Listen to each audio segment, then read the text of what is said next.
नमस्ते, नमस्कार, सलाम, प्रणाम, दंडवत बंदगी।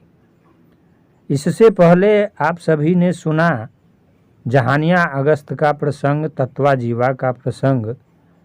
अब आइए आगे सुनते हैं पद्मनाभ साहब का प्रसंग। पद्मनाभ साहब किनके शिष्य थे और उनमें क्या योग्यता थी। इससे पहले आप सभी से अर्जी, निवेदन, विनती, प्रार्थना है, लाइक कर देंगे, सब्सक्राइब कर देंगे और ज़्यादा से ज़्यादा शेयर कर देंगे ताकि सभी संत प्रेमियों को, संत जनों को, श्रोता बंधु को सुनने को मिले। साहेबंदगी, साहेबंदगी, साहेबंदगी। सतगुरु कबीर काशी में श्री राम नाम की महिमा में लोगों को विलीन करने लगे।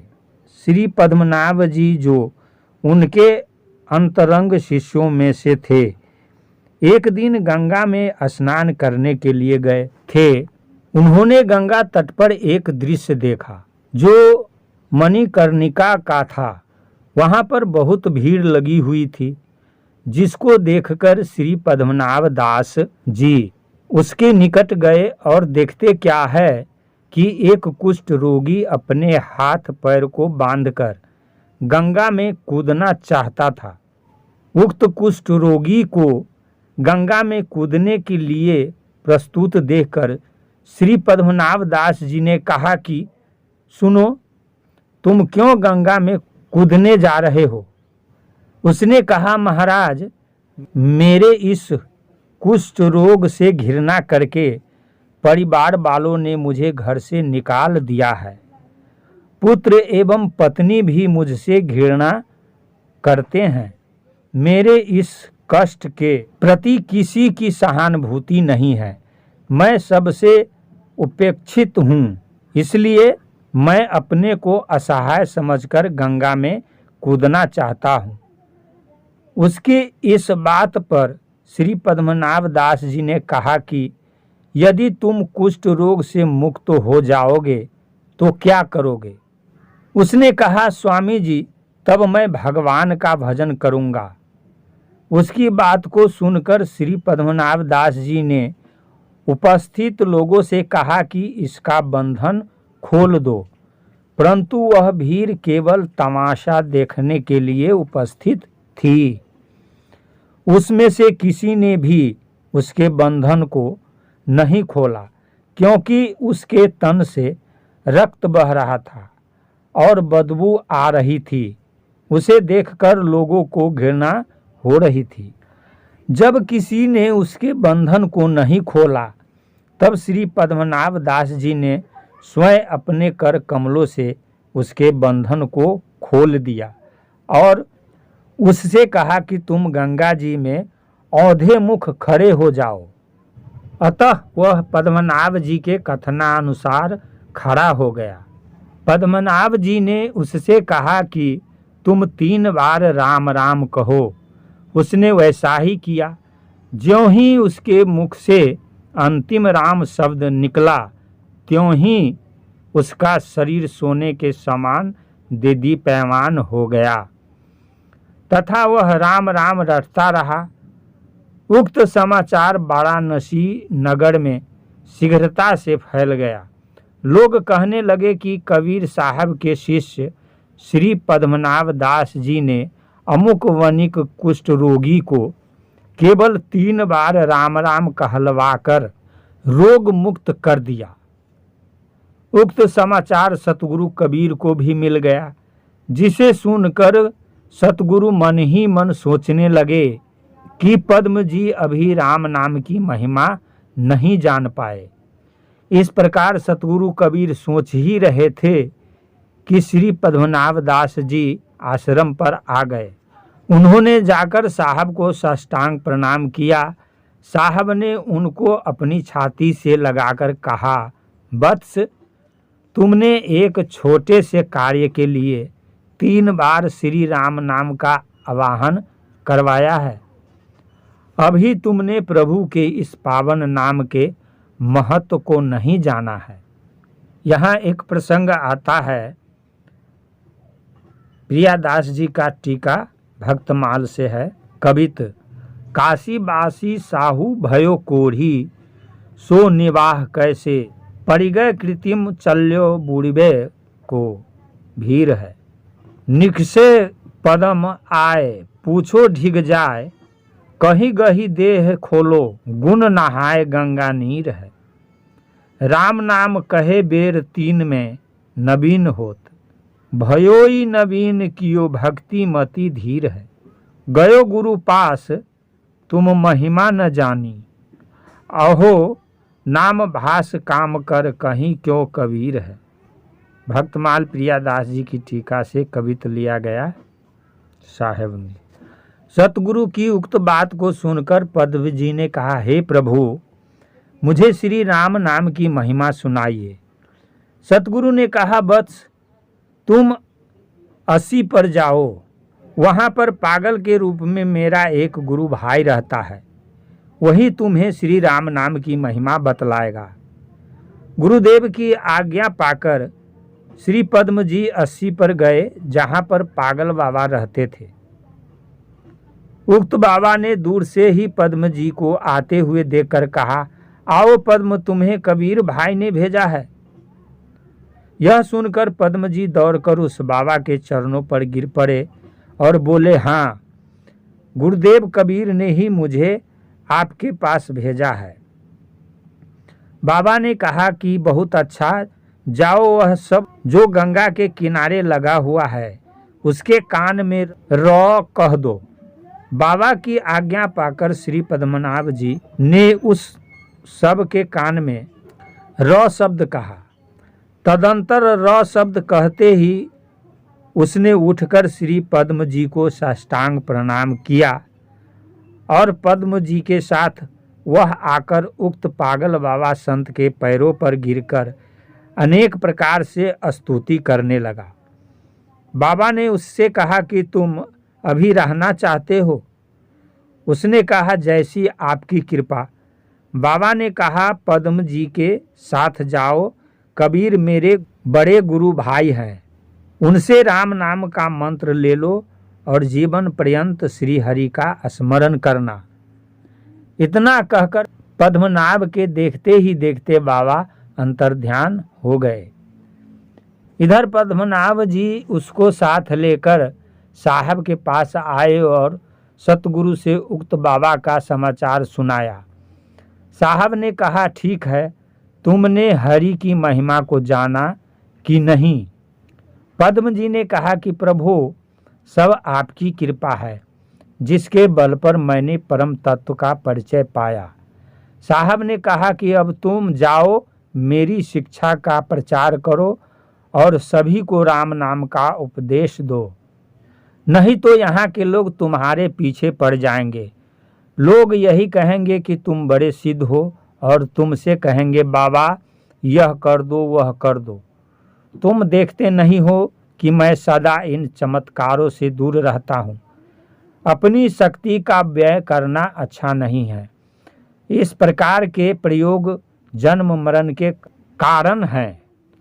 आज से तुम ऐसा मत करना।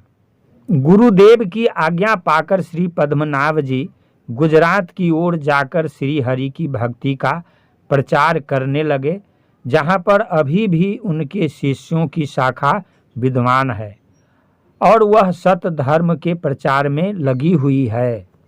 वे उधरेज आदि स्थानों के स्वामी हैं, जिनके अनेक झोपड़े बने हुए हैं। इधर वह कुष्टी भी राम की महिमा के बल से अच्छा हो गया और वह सतगुरु से वैष्णव धर्म का उपदेश लेकर जीवन पर्यंत राम नाम का जप करता रहा और वह व्यक्ति जो मृतक से जीवित हो गया था वह भी सतगुरु के शरणापन्न हो गया और अंत में मुक्ति पा लिया। इसी प्रकार से गुरुदेव के शरण में लाखों मनुष्यों का बराबर उद्धार होता रहा। इसी में एक प्रसंग और सुनते हैं, श्री महारानी झाली रानी का प्रसंग। महारानी झाली रानी कौन थी और गुरुदेव से उनको कैसे संपर्क हुआ? तत्कालीन चित्तौड़ के महाराजा की पत्नी श्रीमती झाली रानी नाम से प्रख्यात थी। जो पूर्ण रूपेण भगवत भक्ता थी। महारानी बहुत समय तक भक्ति भावना से रत रही, परंतु उनको आत्मदर्शन नहीं हुआ। अंतोगत्वा उन्होंने अपने मन में यह निश्चय किया कि काशी में सतगुरु कबीर का दर्शन और गुरु मंत्र ग्रहण कर श्री हरि की सेवा भाव करूं। अपने इस आशय को महारानी ने महाराजा धीराज से कहा। महाराजा धीराज महारानी से बहुत प्रभावित थे, इसलिए उन्होंने आज्ञा दे दी और उन्होंने बहुत से सैनिक एवं राजगुरु को साथ में लगाकर महारानी को काशी के लिए भेज दिया। यह कथा रविदास परिचय ग्रंथ से ली गई है। साहेबंदगी कथा कीर्तन करती हुई महारानी जी ससमाज काशी में पहुंच गई और गुरुदेव के आश्रम का पता लगाकर वहां भी पहुंच गई। महारानी ने गुरुदेव का विधि विधान पूर्वक पूजन अर्चन किया।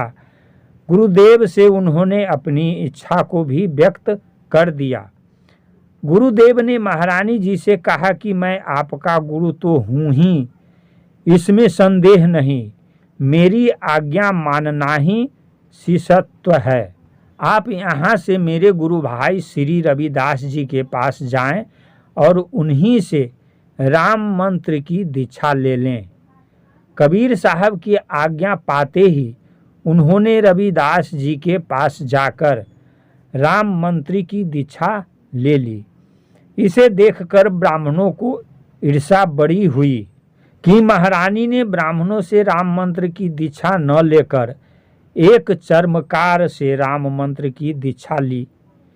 इतना सोचते ही रविदास जी के शरीर पर सोने के 3 तागे का जनेऊ दिखाई दिया, जिसे देखकर ब्राह्मणों का विकृत मस्तिष्क स्वस्थ हो गया और वे श्री रविदास जी के चरणों पर गिरकर क्षमा मांगने लगे। श्री रविदास जी ने सभी ब्राह्मणों को क्षमा कर दिया। इसके बाद सभी ब्राह्मणों ने श्री रविदास जी से राम मंत्र ले लिया और उन्होंने अपने जीवन को सार्थक बनाया। इसके साथ ही दान दक्षिणा देकर भी रविदास जी से विदा लेकर राम नाम जपते हुए उन ब्राह्मणों के साथ महारानी झाली चित्तौड़ कुछ ही दिनों में पहुंच गई। वहां जाकर रानी ने बहुत बड़ा भंडारा किया, जिसमें बहुत से साधु ब्राह्मण दीन दुखियों ने भोजन किया। महारानी ने जब से श्री रविदास जी से राम मंत्र को ग्रहण किया, तभी से उनकी समाधि लगने लगी थी। उन्हें आत्म साक्षात्कार हो गया। उन्होंने इस उपलक्ष्य में श्री गुरु रविदास जी को अपने राज्य में बुलाने का विचार किया। उन्होंने सोचा कि जब तक श्री गुरुदेव मेरे यहाँ नहीं आते, तब तक यह धाम परिशुद्ध नहीं होगा। महारानी ने 4 अनुचरों को भेजा और उनसे कहा कि मेरे गुरु को काशी लिवा लाओ, क्योंकि जिसके द्वार पर गुरुदेव नहीं आते वह द्वार नहीं है, वह शमशान जैसा है। इस प्रकार दूतों को समझा बुझाकर रानी ने भेज दिया। वे दूत चित्तौड़ से चलकर कुछ दिनों में काशी आ गए और रविदास जी का आश्रम पूछते पूछते उनके पास पहुंच गए। उन्होंने रानी की लिखी हुई पत्रिका श्री रविदास जी को दे दी। उन्होंने उस पत्रिका को पढ़ा और वे कुछ संदेह में पड़ गए और साथ ही अपने साथी संतों से विचार विमर्श भी करने लगे। संतों ने कहा कि आप सतगुरु कबीर से इसके विषय में राय मशविरा कीजिए, तभी मार्ग मिलेगा। संतों को उक्त बात सुनकर श्री रविदास जी ने कहा, एक साखी इसमें ली गई है रविदास परिचय से, तब रविदास विचारी बाता, गुरु समान कबीर बड़ बढ़ाता। प्रातः होते ही श्री रविदास जी सतगुरु कबीर के यहाँ गए और पत्री को पढ़कर उन्होंने सुनाया। साहब ने कहा, तुम जाओ, भक्त का मान रख आओ, डरो मत, संतों को निर्भीक रहना चाहिए। साहब की आज्ञा मान श्री रविदास जी दूतों के साथ वहाँ चले गए और वहाँ के सभी लोगों को श्री राम नाम का उपदेश भी दे दिया। सारा समाचार सतगुरु कबीर को भी सुना दिया। साहब ने कहा कि बहुत अच्छा, आप जैसे संत सभी को सुख दे सकते हैं, क्योंकि यदि संसार में संत नहीं होते तो यहाँ अग्नि की लपटें इस संसार को जला देती।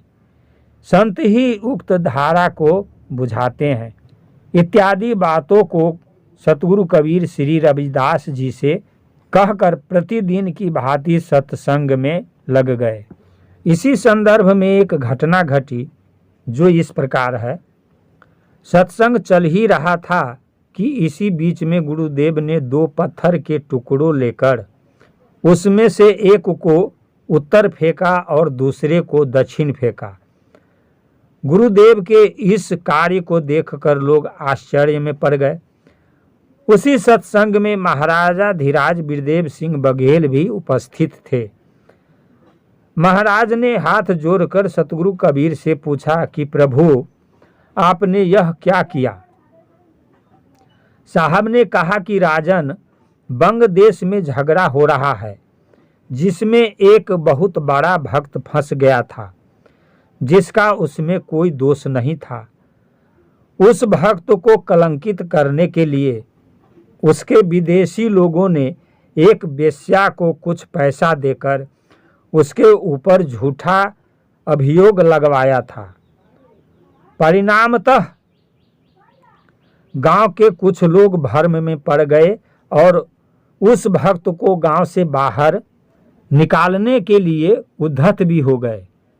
कुछ लोग उसके अंतरंग एवं प्रेमी भी थे, जो यह जानते थे कि संत निर्दोष है। वे लोग भी अस्त्र शस्त्र लेकर आमने सामने खड़े हो गए। उन दोनों दलों से पहला दल कहता था, इसको गांव से निकाल दो। दूसरा दल कहता था कि यह संत है, इसको गांव से नहीं निकाला जा सकता। इस प्रकार वाद विवाद करते हुए दोनों दलों में संघर्ष होने जा रहा था। मैंने देखा कि वहां संत का अपमान होगा और जनहानि होगी, इसलिए उस संघर्ष का मैंने निवारण किया है। सतगुरु की उक्त बात को सुनकर उपस्थित लोग आनंद से नाचने लगे, साहब की जय जयकार करने लगे। तदंतर पुनः कथा कीर्तन एवं सत्संग प्रतिदिन की भांति चलने लगा। लोग राम नाम का जप करने लगे। इस प्रकार साहब का गुणानुवाद होता रहा और विपत्तियों का नाश भी होता रहा। नमस्ते, नमस्कार, सलाम, प्रणाम, दंडवत। अभी आपने सुना कि किस तरह कबीर साहब निवारण किए और संत का मान रखे, भक्त का मान रखे। फिर आगे मिलते हैं। साहेब बंदगी, साहेब बंदगी, साहेब बंदगी।